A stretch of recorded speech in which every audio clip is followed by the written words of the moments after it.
오늘 에스라 1장 말씀을 통해서 말씀을 깨닫는 지혜와 응답받는 기도의 은총이 우리가 넘치게 될 줄로 믿습니다.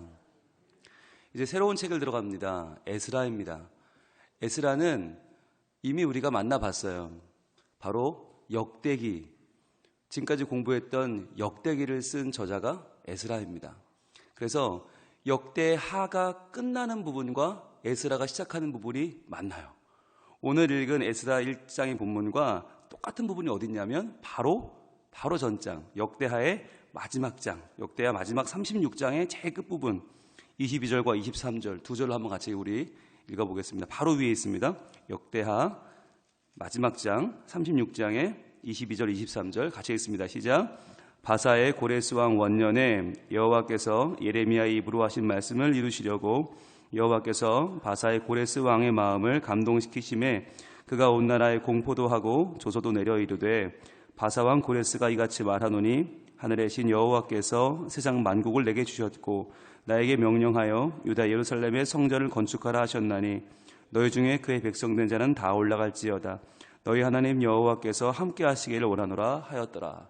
자, 거의 오늘 말씀 1, 2, 3절과 거의 동일하죠? 거의 동일한 내용이 나와요. 왜 그런가 하면 같은 사람이 썼기 때문이에요. 에스라라고 하는 이 학자가 지금 돌아온 뒤의 시점은 에스라를 썼고 그들에게 너희들이 어떻게 돌아오는지를 알아? 그걸 알아야지 너희가 바르게 살 수 있어 라고 쓴 책이 역대기예요. 그러니까 역대기에는 무엇 중심이라고 했죠? 성전 중심이다. 여호와 신앙 중심이다. 그리고 가장 하나님을 열심히 섬겼던 다윗 중심이다라고 말씀을 드렸어요. 왜 그걸 중심으로 여기냐면 돌아온 사람들은 뭐가 남아요? 돌아오기 전의 생활에 대한 습관이 몸에 남아있어요. 그러니까 바벨론에 70년 생활하면서 바벨론 사람들의 사고방식과 바벨론 사람들의 생활방식이 몸에 남아있단 말이에요. 그 사람들에게 다시금 그 바벨론 생활을 버리고 뭘로 돌아와야 돼요? 하나님 중심의 성전 생활로 돌아와야 한단 말이죠. 그러니까 성전이 없던 70년과 성전을 다시 한번 세워야 할 70년은 완전히 다른 생활이에요. 그것을 어떻게 살아야 하는지를 보여주는 책이 역대기였고, 이제 에스라는 뭐냐면 이제 돌아오는 시점에 어떤 일이 벌어졌는가, 어떻게 돌아오게 됐는가를 담담하게 기록한 내용이에요. 그래서 모두 10장으로 되어 있는데 그 중에 이번 집중기간 동안에 6장을 보게 됩니다. 그런데 에스라에는요, 하나님의 일하심도 나와 있고요. 그리고 하나님의 아주 세세한 손길이 너무나 선명하게 드러나 있어요. 그런데 그 하나님이 누구예요? 이스라엘의 하나님만이 아니라 바로 우리 하나님이 있어요. 이스라엘의 포로 귀환이라고 하는 것은 이스라엘 사람들만의 사건이 아니에요. 이것은 우리 모두의 귀한 사건이에요. 그런데 그것을 알려면 뭘 깨달아야 되는가? 내가 포로된 자라고 하는 것을 깨달아야 돼요. 여러분, 포로 귀환이 누구에게 기쁜 소식이에요? 포로들에게 기쁜 소식이에요. 그런데 내가 포로라는 사실을 알지 못하면 포로 귀환은 내 일이 아니에요. 에스라는 나와 관계가 없는 책이 되어버려요. 그런데 내가 포로라는 사실을 알게 되면 포로의 귀환이 얼마나 감사한 일인가. 내가 붙잡힌 바 된 사람이다. 내가 세상 가운데 하나님 아닌 것들 가운데 붙잡혀 있다는 것을 깨닫는 순간 나는 하나님의 은혜를 구하게 되고 그 은혜로 나를 구해주시는 하나님이 너무나 감사한 분이 되는 거예요. 그래서 에스라를 읽는 자세 어때야 되는가? 내가 하나님 아닌 것들에 지금 매여 있지는 않는가? 내가 하나님을 믿는다고 했지만 하나님께 범죄하여 하나님께 징계를 받고 지금 바벨론으로 잡혀가 70년 동안, 무려 70년이면요 여러분 완전히 사람이 바뀌어요. 70년이면 세대가 2번 바뀌어요. 그러면서 아무리 신앙적으로 살려고 발버둥 사람들도 지금 그 신앙이 흔들리고 뿌리째 송두리째 지금 그 근간이 흔들리는 시기가 70년이에요. 그런데 그 70년 이후에 과연 돌아올 수 있을까? 하나님을 향한 그 신앙이 다시 한번 회복될 수 있을까라고 하는 기로에 서 있는 시점이 바로 에스라예요. 나도 하나님을 믿는다고 했는데, 하나님을 섬기려고 했는데 지금 내가 나도 모르게 때로는 너무 급해서, 때로는 너무 지금 내 눈앞에 있는 것이 너무 소중해서, 때로는 내가 정말 잠깐만 하나님 잠깐만요라고 더 급한 일을 선택했는데 그 일 가운데 내가 너무 깊이 빠져버려서 하나님께 돌아오지 못하고 있는 부분은 없는가? 나의 몸과 나의 의지와 나의 시간과 나의 삶 가운데서 내가 하나님 아닌 것에 지금 붙잡혀 포로된 건 없는가 돌아봐야 되는 거예요. 그게 남들은 안 보일 수 있어요. 그런데 나는 알아요. 나는 내 몸은 지금 여기 나와 있지만 지금 나는 주님을 바라보려고 하지만 쉽지 않은 나의 인생을 나는 알아요. 그걸 생각해 봐야 돼요. 그리고 이 에스라 10장을 쭉 우리가 보면서 그 기도를 해야 돼요. 하나님께서는 돌아오게 하는, 회복시키시는 하나님이십니다. 하나님, 이번 이 열흘 동안 내가 하나님의 은혜로 회복되게 하여 주시옵소서. 하나님, 돌아오는 역사가, 나도 귀환하는 역사가, 회복되는 역사가 하나님 안에 있게 하여 주시옵소서 라고 하는 기도하는 마음으로 이 말씀을 읽어야 되는 거예요. 자, 1절 봅니다. 바사왕 고레스 원년에 여호와께서 예레미야의 입을 통하여 하신 말씀을 이루게 하시려고 바사왕 고레스의 마음을 감동시키심에 그가 온 나라에 공포도 하고 조도도 내려 이르되. 자, 지금 바벨론으로 잡혀갔어요. 여러분 기억나시죠? 아마 기억을 되살려 보세요. 북이스라엘과 남유다가 있었는데 북이스라엘은 아수르에 망합니다. 아수르에 망해서 북쪽의 10개 지파는요 그냥 다 사라져 버렸어요. 그들은 아수르로 끌려가기도 하고 아수르가 들어와서 혼혈을 만들어서 10개 지파는 이제 종족이 사라져 버렸어요. 남유다는요 바벨론에게 망했죠. 그래서 바벨론에게 끌려가 버렸어요. 그런데요 여러분, 끌려갔다고 하는 게 이게 굉장히 우리에게는 부정적으로 들리잖아요. 그런데 이것이 나중에 굉장히 감사의 제목이 됩니다. 왜? 끌려갔기 때문에 보존이 돼요. 그래서 두 지파만 남아요. 유다 지파와 베냐민 지파, 남유다의 두 지파는 남았어요. 그런데 북이스라엘 10개 지파는 사라져 버렸어요. 하나님께서 우리를 사랑하시는 방법이 여러 가지 있는데 그 중에 하나는 포로되게 하는 것일지도 모릅니다. 때로는 하나님의 인큐베이터 안에 우리를 바벨론 안에 보호하시는 거죠. 70년 동안 보호하시는 거죠. 그런데 지금 여기서는 바사왕이 나와요. 아니, 바벨론에 끌려갔는데 왜 바사왕이 풀어줍니까? 바사는 페르시아거든요. 페르시아가 바벨론을 차지합니다. 그래서 바벨론에 수없이 잡혀있는 그 수많은 나라들의 포로를 누가 관리하게 되나? 바로 바사왕 고레스가 하게 되는 거예요. 그런데 여기서 말할 때 바사왕 고레스 원년이라고 할 때 원년이 무슨 말이에요? 보통 우리는 고레스 1년을 원년이라고 보잖아요. 고레스가 왕이 된 1년. 그런데 이 해는 고레스가 왕이 된 해가 아니에요. 아니, 원년에 어떻게 바벨론이라는 큰 나라를 물리쳐요? 무려 왕이 된 지 20년이 지났어요. 왕이 된 지 20년째인데 왜 원년이라고 부를까요? 지금 이것을 기록하는 에스라가 볼 때, 즉 이스라엘 사람들이 볼 때에는 고레스가 자신들의 왕이 된 원년이에요. 그러니까 지금 바벨론에 잡혀있는 이스라엘 사람들을 보자면 바벨론의 통치자가 바뀐 원년을 말하는 거예요. 자, 그런데 그 원년이 왜 중요하냐? 그 원년에 여호와께서 이렇게 나오니까 중요한 거예요. 지금까지의 70년은요, 70년 전이나 69년 전이나 68년 전이나 아무 상관없었어요. 1년 전, 2년 전 아무 상관없었어요. 그런데 70년 만에 역사가 완전히 바뀌어요. 놀라운 일이 나타나요. 그게 바로 여호와께서예요. 여호와께서 예레미야 입을 통하여 하신 말씀을 이루게 하시려고 바사왕 고레스의 마음을 감동시키심에. 자, 여기서 노란색을 드시고요. 표시해 봅시다. 자, 1절의 말씀 복잡해 보이지만 하나도 복잡하지 않아요. 뼈대를 볼게요. 뼈대는 여호와께서가 주어예요. 여호와께서 노란색 치시고요. 그럼 여호와께서 무엇을 하십니까?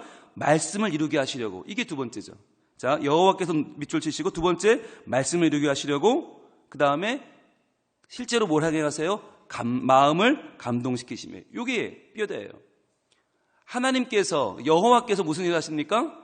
말씀을 이루게 하시려고 마음을 감동시키시며. 이게 하나님이 일하시는 방법이에요. 그러니까 우리가 하나님이 어떤 일을 행하시나, 하나님이 어떻게 내 삶을 변화시키시나, 하나님이 어떻게 우리 교회를 세워가시나, 하나님이 어떻게 내 자녀를 하나님 자녀 만드시나, 하나님이 어떻게 우리 민족을 건지시나, 모든 사역의 뼈대는 뭐냐? 바로 여호와께서 말씀을 이루게 하시려고 마음을 감동시키시며. 이게 뿌리인 거예요. 그러니까 하나님은 언제나 곧장 일하지 않으세요. 하나님은 항상 어떻게 일하세요? 먼저 말씀을 주신다. 그래서 그 말씀을 주시고 말씀을 붙잡고 그 말씀이 이루어지기를 기도하는 자들에게 하나님은 감동을 주시는 거예요. 이게 하나님 일하시는 방법이에요. 그래서 하나님의 일하시는 방법을 이렇게 또 말해요. 현찰이 아니라 어음이다. 사람은 현찰 좋아하잖아요. 근데 현찰은 뭐예요? 현찰에는 뭐가 있어요? 가용성이라는 게 있어요. 여기는 신용이 필요 없어요. 여러분, 현찰을 주면요, 그 사람이 도둑놈이든 강도든 그 사람이 무슨 세상 나쁜 놈이든 관계없어요. 현찰 주면 다 사람들이 물건을 내줘요. 그런데 어음은 어때요? 어음을 받을 때는 그 사람에 대해서 조사를 합니다. 그 사람이 아무나 어음 내민다고 이 어음 받아주지 않아요. 충분한 신용이 있어야만 그 사람에게 물건을 주죠. 무슨 얘기입니까? 하나님은 우리에게 복을 주길 원하는 분이 아니세요. 뭘 주길 원하시나? 관계를 주기를 원하세요. 하나님은 아버지와 자녀라는 관계를 주세요. 그러니까 아버지죠. 사장님이 아니고 보스가 아니고 아버지잖아요. 관계를 주기 원하시기 때문에 하나님은 우리에게 냅다 복을 주는 게 아니라 뭐부터 준다? 말씀을 주신다. 그런데 그 말씀을 주신 다음에 어떻게 하세요? 반드시 그 말씀을 이루게 하시려고 그 다음에는요, 감동을 주세요. 그래서 그 감동시켜서 사람들이 움직이게 하시는 거예요. 그게 하나님 방법이에요. 그러니까 우리가 이 말씀을 정확하게 이해하면 뭘 기도해야 됩니까? 하나님, 고레스 같은 사람을 또 보내주세요가 아니에요. 하나님, 고레스와 같은 우리를 자유케 하는 정말 그런 운 좋은 일들이, 그런 정말 행운이 또 벌어지게 해주세요가 아니라 뭘 기도해야 됩니까? 하나님, 저에게 말씀을 주세요. 그리고 그 말씀이 이루어진다고 하는 믿음을 주시고 그 말씀으로 나를 감동시켜 주세요. 그게 우리의 기도가 되어야 되는 거예요. 여러분, 이게 고레스가 주인공이 아니에요. 어떤 분들은 고레스가 조서를 내려서 자유를 줬네? 아니요. 여호와께서예요. 어디까지나 여호와께서가 주어예요. 자, 고레스가 이 일을 합니다. 자, 그런데 뭐라고 하는가? 2절입니다. 바사왕 고레스는 말하노니 하늘의 하나님 여호와께서 세상 모든 나라를 내게 주셨고 나에게 명령하사 유다 예루살렘의 성전을 건축하라 하셨나니 이스라엘 하나님은 참신이시라. 너희 중에 그의 백성 된 자는 다 유다 예루살렘으로 올라가서 이스라엘의 하나님 여호와의 성전을 건축하라. 그는 예루살렘에 계신 하나님이시라. 자, 여기서 볼게요. 바사왕 고레스는요, 이 당시에 어떤 정책을 폈냐면 바벨론이 너무 많은 나라를 점령한 거예요. 바벨론이라는 땅덩어리가 너무 커진 거예요. 근데 바벨론의 특징은 뭐냐면 점령하는 나라마다 다 사람들을 데리고 와요. 그 나라의 왕족, 그 나라의 귀족, 그 나라의 똑똑한 엘리트를 다 잡아가요. 그래서 그 사람들의 커뮤니티를 만들었어요, 바벨론은. 그런데 이걸 관리하기가 너무 커진 거예요. 너무 커지니까 바사왕 고레스는 어떤 정책을 폈는가? 돌아가라는 거예요. 다 돌아가라. 어차피 여기 있으나 거기 있으나 다 우리 속국인데 왜 여기서 지금 걔네를 우리가 관리해야 돼? 왜 우리가 이 포로들 다 먹여주고 재워주고 입혀줘야 돼? 다 돌아가라. 다 돌아가서 뭐 하는가? 돌아가서 날 위해서, 나의 만수붕을 위해서 기도해라. 굉장히 통치 방법이 다르죠? 여러분, 굉장히 선진형이에요. 선진형. 어차피 나는 전 세계의 왕인데 내가 뭐하러 걔네를 우리나라에서 다 먹여주냐? 돌아가서 너희들 나름대로 살아. 너희들 나름대로 신을 믿고 살아. 그런데 그 신에게 나의 만수붕함을 위해서 기도해 라고 하는 것이 바사왕 고레스의 정책이었어요. 그래서 이스라엘만 돌아가게 한 게 아니에요. 모든 나라를 다 돌아가게 한 거예요. 모든 나라는 다 돌아가서 너희들의 신을 알아서 섬겨라. 그러는 와중에 이스라엘도 이때 다시 한번 포로 귀환이라고 하는 은혜를 입게 된 것입니다.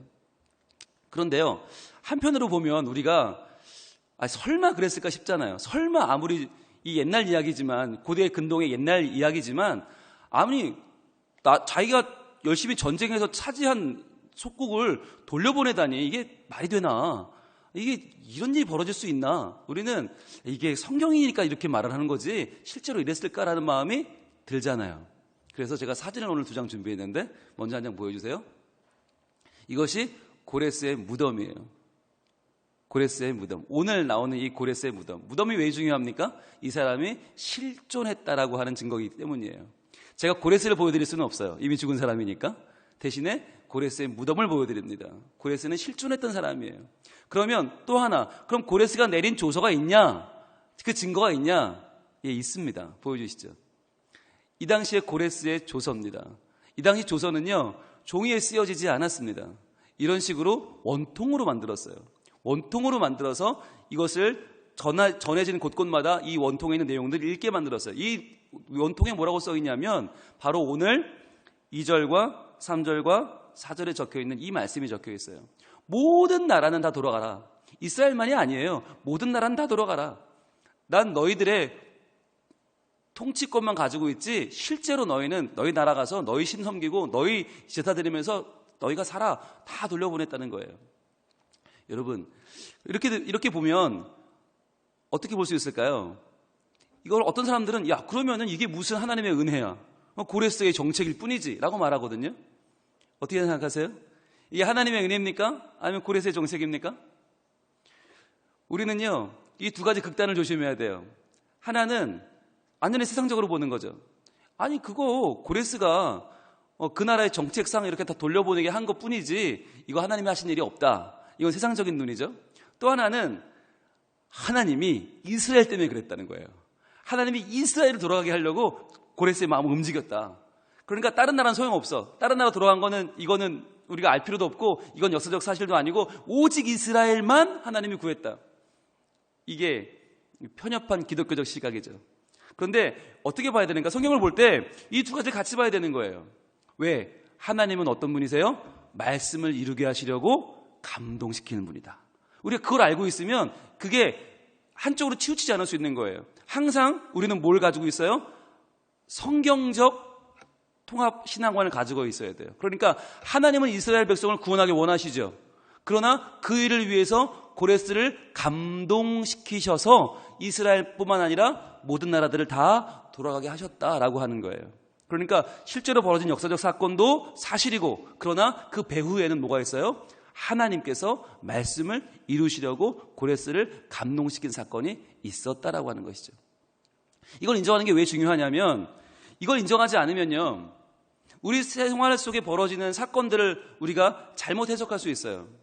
어떤 사람들은 야, 오늘 너는 운이 좋아서 그런 거야. 하나님이 있긴 뭐가 있어. 그냥 운이 좋은 거야 라고 세상적으로 보기도 해요. 또 어떤 사람은 아니야, 하나님이 너만 위해서, 하나님이 너 잘 되라고, 하나님이 너 때문에 그렇게 하신 거야. 그런데 여러분, 이 두 가지 시각은 다 옳지 않아요. 성경은 뭐라고 말씀하십니까? 말씀을 이루게 하시려고 감동을 주시는 분. 그러니까 하나님의 뜻대로 이루세요. 그러나 그 이루시는 과정에는 모든 우리 주변의 사건과 인물과 모든 배경과 환경이 다 포함되는 것이에요. 그래서 하나님은 여러 사람들의 마음을 감동시키셔서 여러 사람들의 방법과 손길을 통해서 이루어 가시는 거예요.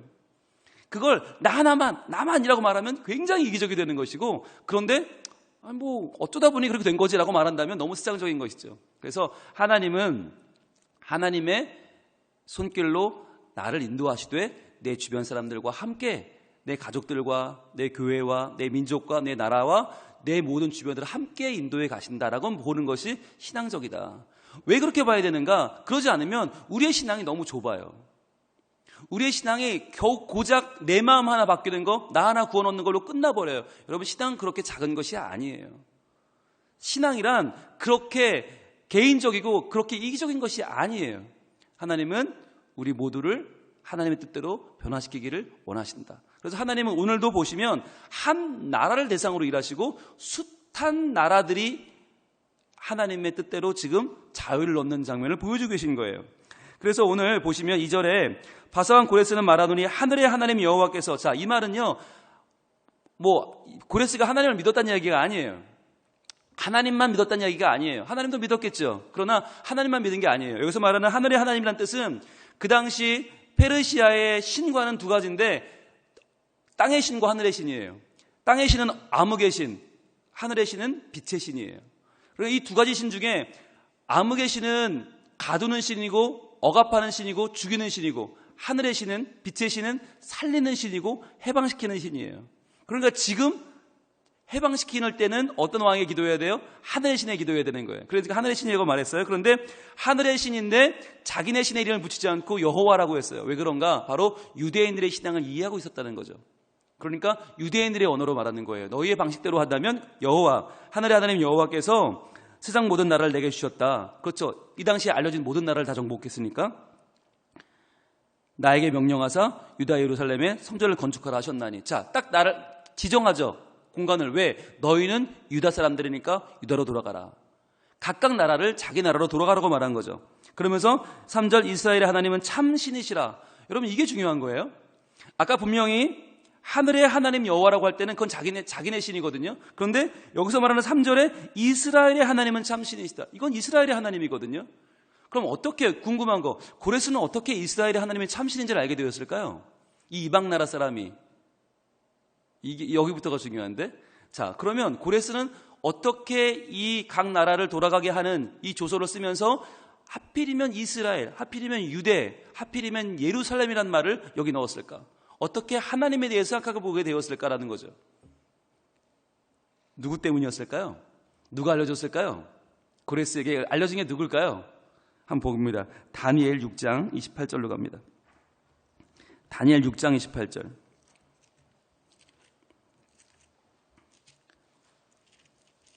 쭉 뒤로 갑니다. 다니엘 6장 28절. 1244쪽에 있어요. 구약 1244쪽. 다니엘 6장 28절. 자, 누가 고레스에게 하나님에 대해서 알려줬나? 누가 고레스에게 하나님의 뜻을 알려줬나? 같이 읽습니다. 다니엘 6장 28절 시작. 이 다니엘이 다리오 왕의 시대와 바사 사람 고레스 왕의 시대에 형통하였더라. 자, 바벨론의 포로로 잡혀갔던 다니엘은 재상이 됩니다. 아주 높은 신하가 됩니다. 그런데 어느 때까지요? 고레스 왕, 바사 사람 고레스 왕의 시대까지 형통했다라고 성경은 말해요. 그러니까 지금 고레스 왕의 아주 믿을 만한 신하 중에 한 명이 누구냐? 바로 다니엘이라는 거예요. 그래서 다니엘이 고레스에게 말해줬다는 거죠. 고레스 왕이시여, 이스라엘 사람들을 풀어줘야 됩니다. 왜냐하면 그들의 신 하나님은 참신이기 때문입니다. 자, 여러분, 하나님이 이렇게 일하시는 거예요. 이렇게 다방면으로, 이렇게 여러 사람들을 통해서. 그러면 다니엘은 고레스에게 무슨 이야기를 해줬을까요? 성경에 그것도 있을까요? 예, 있습니다.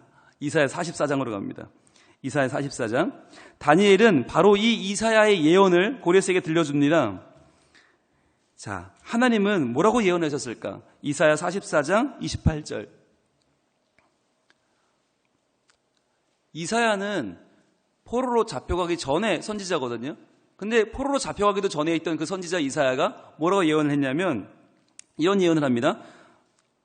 1023쪽에 있습니다. 구약 1023쪽 이사야 44장 28절 같이 읽습니다. 시작. 고레스에 대하여는 이르기를 내 목자라 그가 나의 모든 기쁨을 성취하리라 하며 예루살렘에 대하여는 이르기를 중건되리라 하며 성전에 대하여는 내 기초가 놓여지리라 하는 자니라.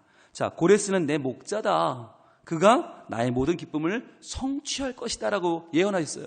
하나님이 이사야를 통해서 이미 예언했어요. 이걸 다니엘이 분명히 알았겠죠. 이야기를 해준 거예요. 그 다음 절 45장 1절 봅니다. 45장 1절 여호와께서 그의 기름 부음을 받은 고레스에게 이같이 말씀하시되 내가 그의 오른손을 붙들고 그 앞에 열국을 항복하게 하며 내가 왕들의 허리를 풀어 그 앞에 문들을 열고 성문들이 닫히지 못하게 하리라. 자, 그러니까 고레스가 모든 나라를 정복하게 하신 분이 누구라는 거예요? 하나님이라는 거예요. 이 하나님의 예언을 이사야가 했는데, 하나님의 감동으로 이사야가 했는데, 이 이사야의 예언을 정확히 알고 있던 다니엘이 이 이야기를 누구에게? 고레스에게 해준 것이죠. 고레스 왕이요, 하나님이 지금 당신을 왕을 삼으셨고 모든 나라를 당신 앞에 무장해제 시키셨습니다. 이제 하나님은 당신을 통해서 위대한 일을 성취하고자 하십니다. 어떻게 하시겠습니까? 라고 다니엘이 고레스에게 하나님 말씀을 증거한 것이죠. 그랬더니 고레스가 오늘 바로 이런 너무나 놀라운 이스라엘의 포로 귀환이라고 하는 하나님의 사역을 감당하고 있는 것입니다.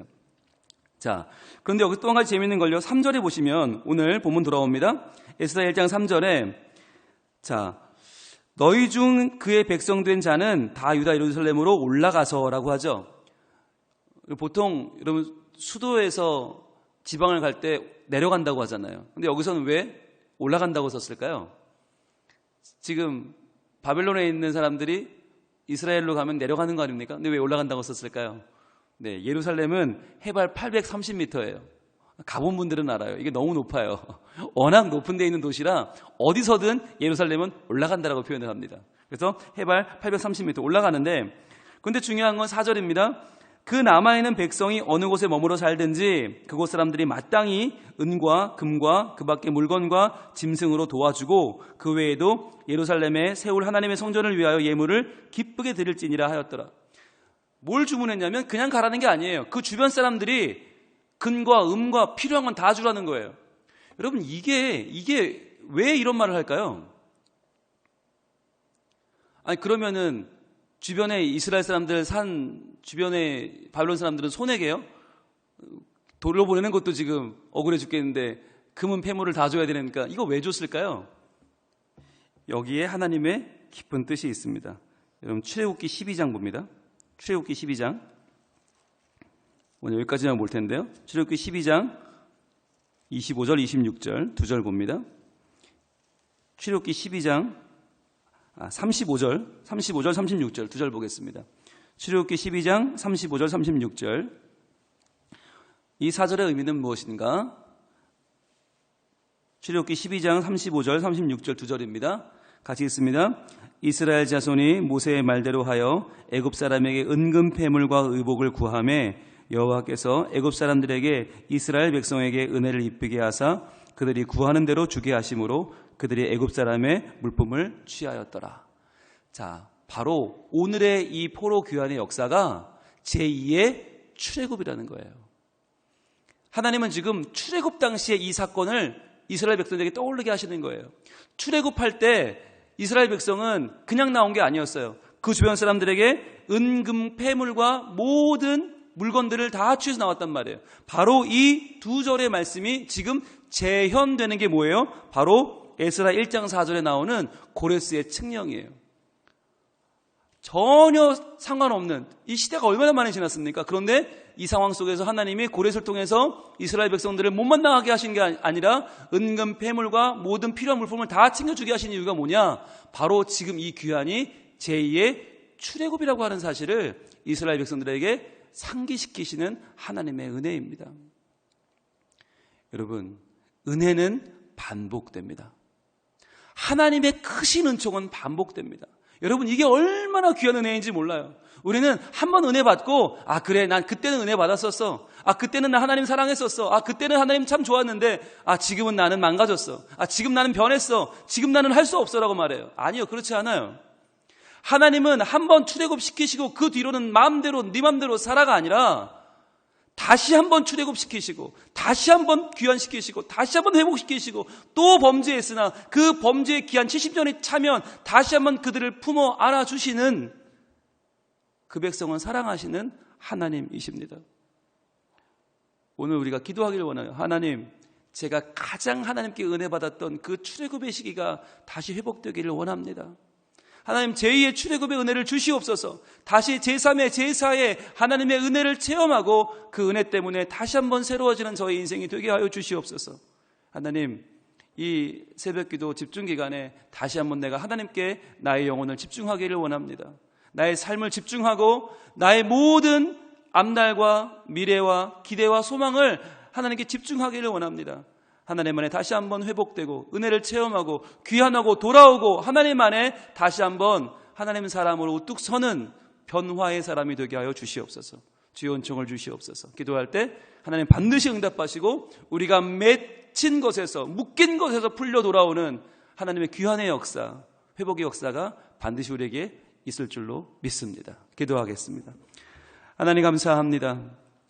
하나님께서는 말씀을 주시고 그 말씀을 이루기 위하여 감동시키시는 하나님이신 것을 다시 저희들 깨닫게 됩니다.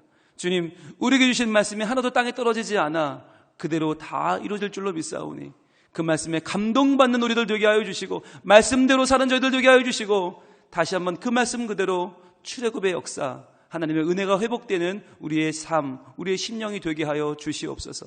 주님, 우리의 인생은 많이 꼬여 있습니다. 많이 엉켜 있습니다. 어떻게 풀어야 할지 모릅니다. 주여, 우리가 하나님께 집중할 때에 하나님께서 주신 말씀 그대로 감동시켜 주셔서 하나하나 풀려나가게 하시고 하나하나 회복되게 하셔서 하나님의 사람으로 다시 한번 회복되는 우리 모두가 되게 하여 주시옵소서.